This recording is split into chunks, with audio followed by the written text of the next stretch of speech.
and shadows between us. They say the most life-altering moments arrive without warning. It's been half a year now, yet that afternoon remains etched in my memory like it happened yesterday. The gentle whir of the overhead fan, the way afternoon light pooled across the hardwood floor, the whole house seemed to hold its breath. And so did I. I believed I was alone. I wasn't. He saw me. Not a fleeting glimpse, not a casual glance. He saw all of me, and nothing has been the same since. I never heard him enter, just the soft groan of hinges, just the stillness that followed. Then his gaze met mine, wide, bewildered, and something else entirely, something I still can't name. He said nothing. I couldn't move. That moment lives inside me now. Every breath, every sleepless night, every time my eyes close. I've asked myself countless times, did I simply forget to secure the door? Or did some hidden part of me want to be discovered? That question terrifies me. Because once you glimpse yourself through someone else's eyes like that, there's no returning to who you were before. What followed? I'll never forget it. I'll share everything. But first, make sure you're subscribed to Heartfelt Tales Unfold, because what unfolds behind closed doors changes everything. Marcus and I were once in love, or so I believed. In the beginning of our marriage, there was warmth. There was intention. There were evenings when he'd gaze at me like I was the only woman who existed. But somewhere along the journey, the flame became smoke. Barely visible, forever fading. Now it feels like we're simply two strangers occupying the same address, sharing walls instead of lives. He works late. He travels constantly. Even when he's present, he's absent. He nods while I speak. He delivers all the expected phrases, but they ring hollow, like reciting lines from a script he forgot how to mean. And then there's Nathan, Marcus's son, my stepson. He was 14 when I first met him. I remember how silent he was, clutching his backpack against his chest like armor. His mother had just passed, cancer, swift and merciless. Even then, his eyes carried a weight too heavy for someone so young. Now he's 19, taller than his father, voice deeper, still quiet, still guarded. But lately, something's different about him, something I can't quite identify. He's always been respectful. But sometimes, when we talk, his eyes linger. Not in any obvious way. It's subtle, almost melancholic, yet curious. Then came that particular morning. I just finished getting ready, nothing special, jeans and a flowing blouse. I was pouring coffee when he entered the kitchen. He paused for a moment, looked at me slightly longer than usual, smiled, and as he passed, I caught something familiar. My fragrance. Not on him exactly, but surrounding him, like he'd been near my belongings, close enough to carry the scent. I convinced myself it meant nothing. Perhaps he'd leaned against the hallway where I keep the diffuser. Perhaps my imagination was running wild. It had to be, but once you notice something, patterns begin emerging. The way he started volunteering to assist around the house, in the garden. The way he'd glance up from his phone whenever I entered. The way he laughed at my jokes, even the ones that weren't funny. It wasn't flirtation. Not precisely. It was gentler, more perplexing. And I didn't create distance. Perhaps I should have. But when someone looks at you like you matter, truly matter, after months, years of feeling invisible, it awakens something inside you. Something that's been dormant so long you'd forgotten it existed. Our home is silent, too silent. Dinner means 3 plates on the table with only 2 of us seated. Marcus is perpetually in his office on calls, finishing just one more task. Nathan and I share most meals alone now. We discuss trivial things, classes, films, current events, but beneath it all lies this tension. Not aggressive, not confrontational, just constant and steady, like a low-frequency humming beneath everything. Sometimes conversation dies and we simply sit in the quiet. Yet even then, I sense it. His eyes finding me. Not always directly, sometimes just peripheral awareness. But I feel it. And the worst part of me welcomes his attention. I haven't confessed that to anyone. Not a single soul. But I feel it in my chest, my stomach, in the way my breathing catches when he walks into a room. I tell myself it's merely loneliness. This is what happens when you go too long without feeling seen, touched, desired. Then I ask myself, why him? Why Nathan? I have no answer I'm comfortable with. All I understand is this: something shifted the day he saw me. Something fractured open. And ever since, I haven't been able to seal it shut. Rain fell heavily that day. One of those dense, relentless storms that shrinks the world. The kind of downpour that muffles everything beyond the windows. Marcus had traveled again, some conference or client dinner. I barely remember. He'd scarcely said goodbye that morning. Just a quick kiss on the cheek, a hurried "take care," as he grabbed his briefcase and vanished through the door. I expected solitude. Nathan usually spent Saturdays with friends or isolated in his room, headphones blocking out the world. The house was still, quiet, and I felt empty. I'd finished laundry, organized the kitchen, poured myself wine earlier than appropriate, then simply stood watching rain trace lazy paths down the glass. The achy within me wasn't sharp.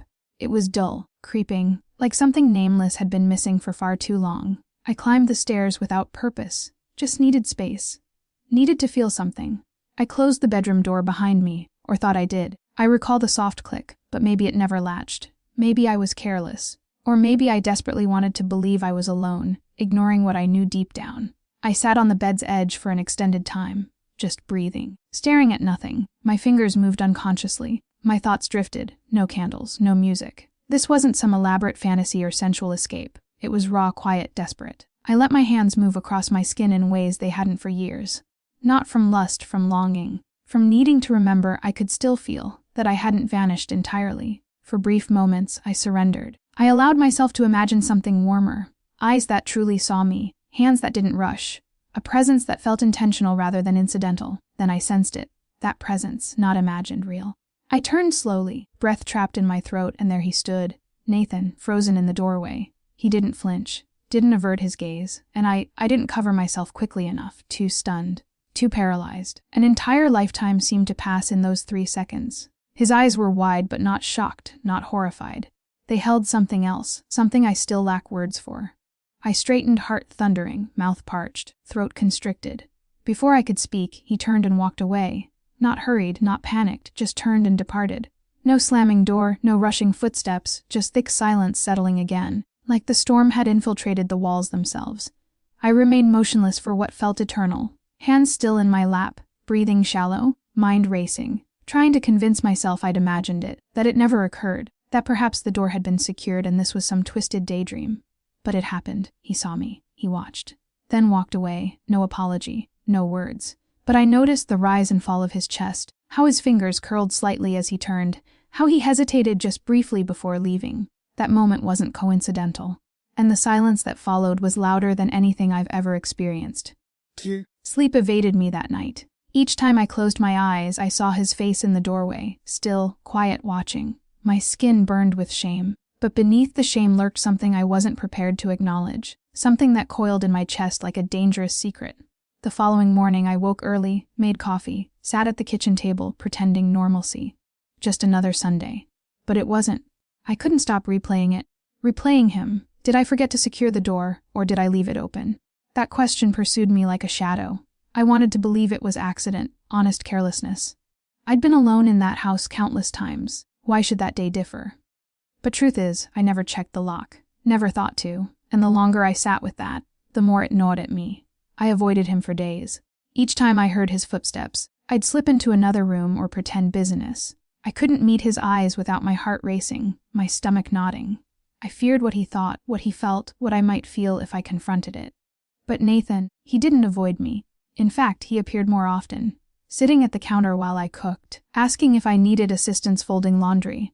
Small gestures, nothing overt, nothing inappropriate, but enough to keep me unsettled, and that look in his eyes hadn't vanished. Subtle, soft, but unmistakably there. There were moments, quiet, blink and miss them moments, when I caught him observing me.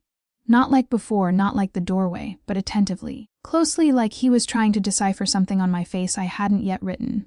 I told myself he was simply young, confused. Perhaps he didn't even comprehend what he witnessed. Perhaps it was all misunderstanding, but I was deceiving myself. Because late at night, when the house fell silent and Marcus slept beside me with his back turned as always, my thoughts wandered to Nathan. Not merely the memory of that moment, the feeling it stirred. I began dreaming about him. Not every night, but frequently enough that I'd wake breathless, cheeks warm, body tense, as if trying to capture the heat before it escaped. Dreams where his hands found mine. Dreams where the silence between us shattered into something unspoken yet understood. I despised myself for it. Yet I didn't resist it.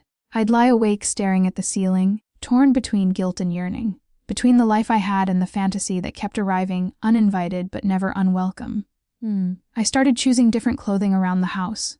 Nothing dramatic, just softer fabrics, slightly more revealing. A dress with thinner straps, an extra button left undone. I told myself it was purely for me, that I simply wanted to feel attractive again, that it had nothing to do with him. But I knew by the way I lingered longer in the kitchen when he appeared. The way I laughed more readily at his humor. The the way I waited, hoped for our paths to intersect. I hated that I noticed how his voice had matured, how his features had sharpened, how his presence filled rooms differently now. I was supposed to be the adult, the parental figure, the safe one. But nothing felt safe anymore. My body betrayed me. My mind betrayed me. I kept insisting nothing had occurred, that I'd done nothing wrong. But that wasn't accurate, because something had happened. Something real, something irreversible. And the more I tried ignoring it, the louder it screamed inside me. This wasn't merely about being seen. It was about being wanted. And I hadn't experienced that in so long I'd forgotten its power, its danger. I wish I could say I found clarity during that period. That I made a decision. That I chose to withdraw, establish boundaries, remind myself of propriety. But I didn't. I drifted through those days in fog, half fearing he'd mention it, half fearing he wouldn't. And throughout, that doorway moment replayed endlessly in my head. His eyes, my breath, the silence, and the part of me, small but alive, that felt no regret. It began with minor things. He volunteered more around the house, innocent enough initially. Washing dishes, setting the table, chopping vegetables beside me. But something had shifted in how he moved, how he positioned himself slightly nearer than before. Not obvious, not inappropriate. Just close. Too close. I could sense his warmth beside me. Could hear his breath catch when our arms brushed accidentally. Or perhaps it wasn't accidental. Perhaps nothing was anymore. One evening, as I reached past him for the pepper, our hands connected. Just a touch, skin against skin. But time suspended. We both froze, not speaking, not breathing, just locked in each other's gaze. I should have laughed it away, should have stepped back, created distance. But I didn't. I looked at him. He looked back. Not like a boy, not like a son, but like a man hungry, curious, waiting. We said nothing. But in that silence, something passed between us. Something wordless. Something that shook me. Later that week, I was collecting laundry. I entered his room briefly, not searching, not snooping. Just gathering clothes as I'd done hundreds of times. But something caught my attention. His sketch pad. Lying open on his desk, pages exposed as if wind had flipped them. Or perhaps his hands left it that way. I don't know why I looked. Maybe I already sensed what I'd find.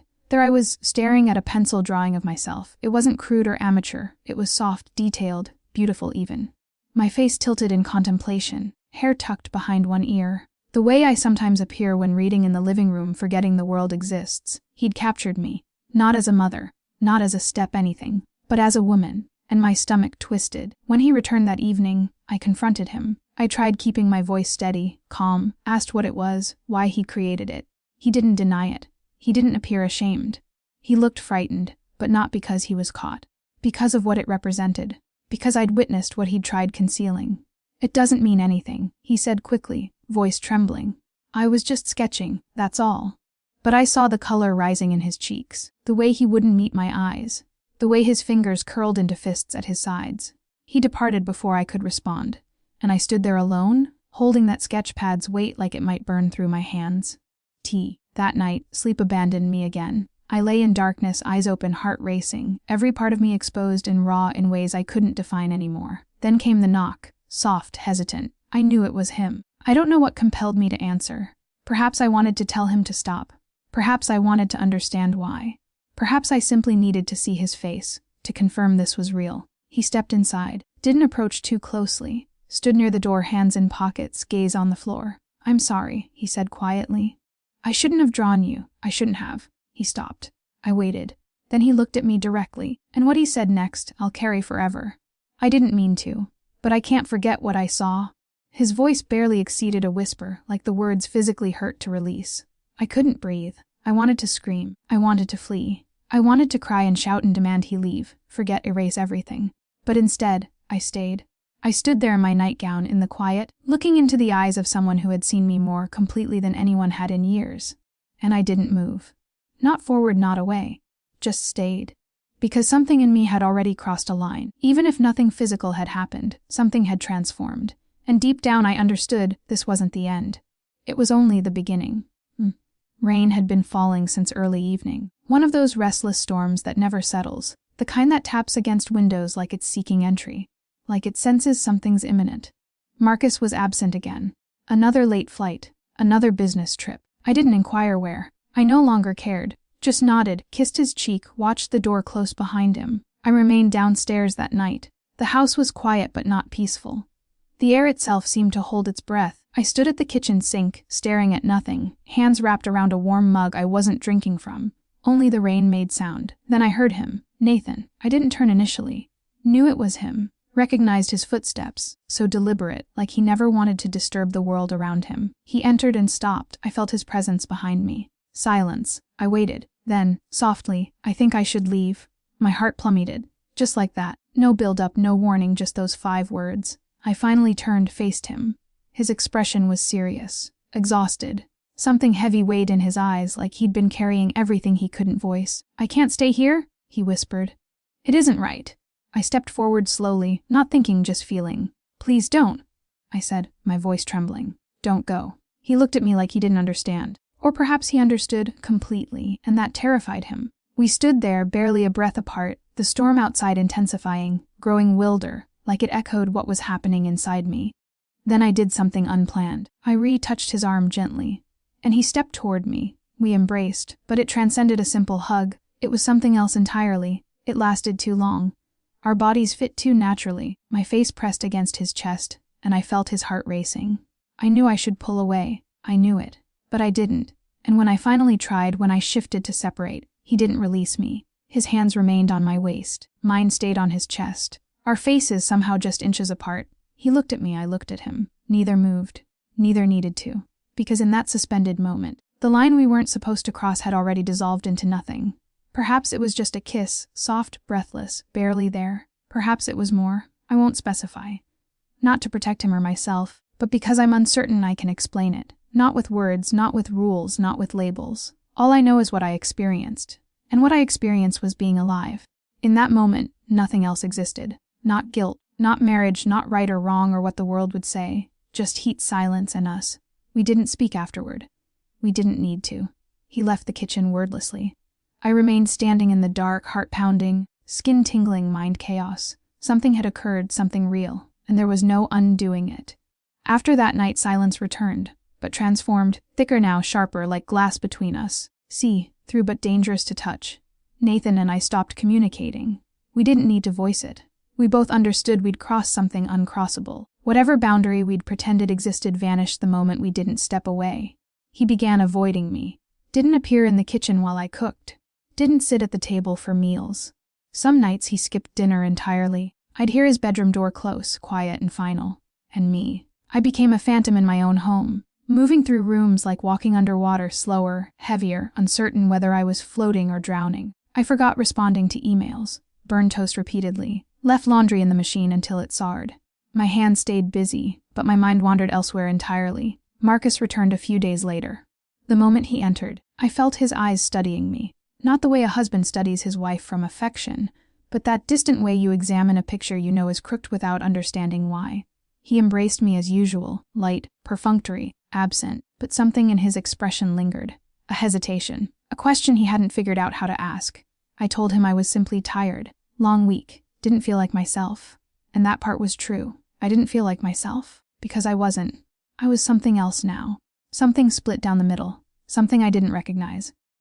One evening, I was upstairs folding towels when Marcus called my name from Nathan's room.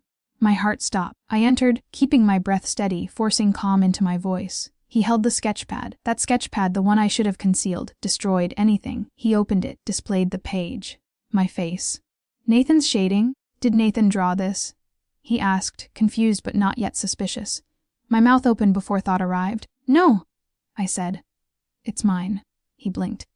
"Yes, I used to sketch." Just felt like trying again. The lie emerged smooth, effortless. Too effortless. He studied the page again, nodded slowly. "It's quite good," he said. "Didn't know you had that talent." I smiled, small, hollow. He left the room, still holding the book, flipping through pages. And I stood there, heart hammering against my ribs, walls closing in. I had looked into my husband's eyes and I lied. Clean. Straight-faced. Without trembling. That was the moment realization struck. Not what I'd done with Nathan. Not what I'd permitted. Not even the fact that I couldn't stop thinking about it. But this, the lie. The ease of it. For the first time, I recognized I'd become someone I never intended to be. Some nights I lie awake staring at the ceiling, asking myself the same question repeatedly. What have I done? And truthfully, I still don't know how to answer. Because yes, I miss that moment with Nathan. Heaven help me, I miss it. The electricity, the way the world fell away. The way, just for an instant, I felt truly seen. It wasn't purely physical. It was something deeper, something I hadn't experienced in years. A sense of being alive in my own skin again, of being more than a wife, more than a placeholder in someone else's routine. But simultaneously, I feel ill when I contemplate it. Not merely guilt, something heavier. A weight that sits in my stomach, immovable, like I've betrayed something sacred. Not just my marriage, but my own sense of self, my own values. The woman I believed I was, the woman I used to be, would have walked away. She would have drawn clear boundaries. She would never have entertained that moment, never leaned in, never lingered in the silence, never stayed. But that woman feels like a stranger now, and what frightens me most is not knowing when she departed. Sometimes I wonder if my marriage ever truly fulfilled me, or if I simply convinced myself it did because that was easier than being alone. Marcus was safe. He offered stability, structure, a home, a name. But not warmth, not presence, not passion. That faded so early, and I pretended not to notice. But I did. I noticed every forgotten birthday, every late night at the office, every time I reached out and he rolled over without touching me. So when Nathan looked at me like I mattered, like I was a woman worth noticing, it cracked something open. And once that happened, there was no sealing it shut. Nathan left the house days after Marcus discovered the sketch, said he was staying with friends temporarily, that he needed distance. He barely spoke. Wouldn't meet my eyes while packing his bag.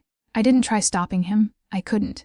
Too much remained unspoken between us. Too many stolen glances, half-buried thoughts, moments we both wanted to believe didn't mean what they meant. After he departed, the house grew even quieter than before. But not the peaceful kind of quiet. The kind that rings in your ears like punishment, reminding you of everything you've lost and everything you never possessed. Marcus asked if something was wrong. I told him I felt off, that I needed space, time, distance from everything. I used vague words, gentle ones, nothing to trigger alarms, just enough to explain the way I'd been drifting, even if I didn't know where I was drifting toward.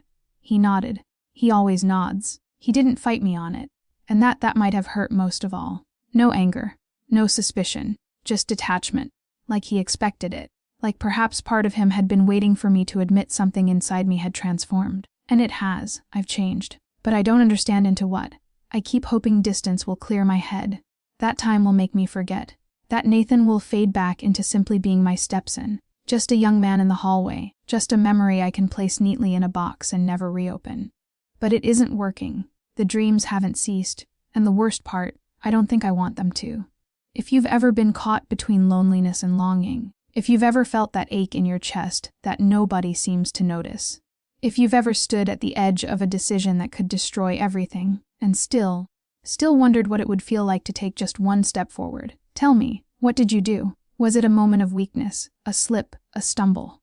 Or was it something deeper? A truth you buried until it finally clawed its way to the surface? I want to hear from you, honestly, no judgment, just truth. Share your thoughts in the comments, please. Because I can't be the only one who's felt this way. And if stories like this resonate with you, if you've ever existed in that gray space between right and wrong, don't forget to like, subscribe, and tap the bell so you never miss what comes next. This is Heartfelt Tales Unfold, where the stories no one dares to speak finally find their voice. Desire doesn't always arrive the way you expect.